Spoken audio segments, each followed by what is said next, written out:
And now we head on to nobody's favourite topic, the histogram. But actually, histograms are very straightforward because they only ever ask about three things about them. And looking immediately at my diagram, I can see what they're going to be asking me here is to work out my y-axis scale, which is one of the more difficult things. The histogram shows the wait time in seconds before a call at a call centre is answered. I have my histogram. 16 people waited between 80 and 120 seconds before their call was answered. Work out the number of people between 20 and 40 seconds. So there are two things I'm going to need to do. I'm going to need to use this information, 16 between 80 and 120, to work out my y-axis scale. And then I'm going to use that y-axis scale to find the people between 20 and 40. And the key here for any histogram question is that the area of your bars is equal to your frequency. Or alternatively, your frequency density multiplied by your interval is equal to the frequency. So, if we look here, we know 16 people waited between 80 and 120 seconds. The area of this rectangle here must be equal to 16. So, that is 16 is equal to my base, 40, multiplied by my height.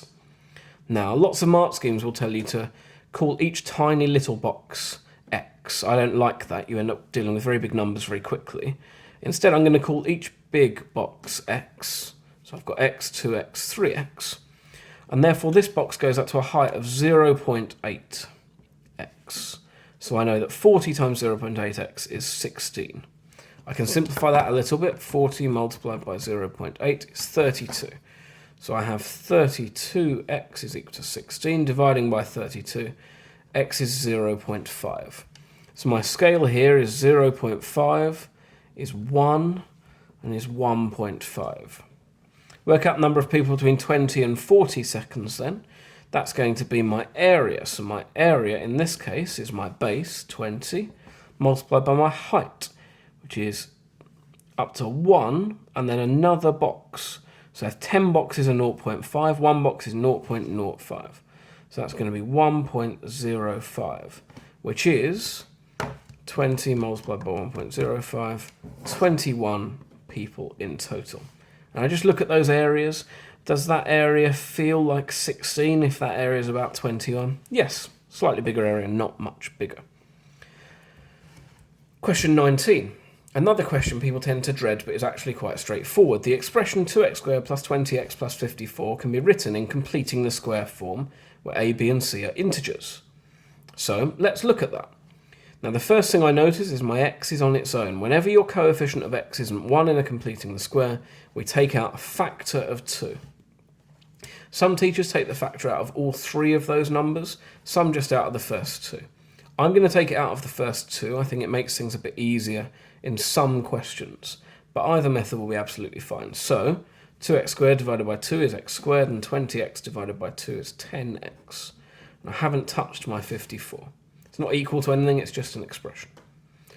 Then I complete the square inside my brackets. To complete the square, I need a bracket that when squared is going to give me x squared plus 10x, and then some number that I don't care about. I'll deal with that in a second. The only way to get that is x plus 5 all squared, because that will give me x squared plus 5x plus 5x, which is plus 10x.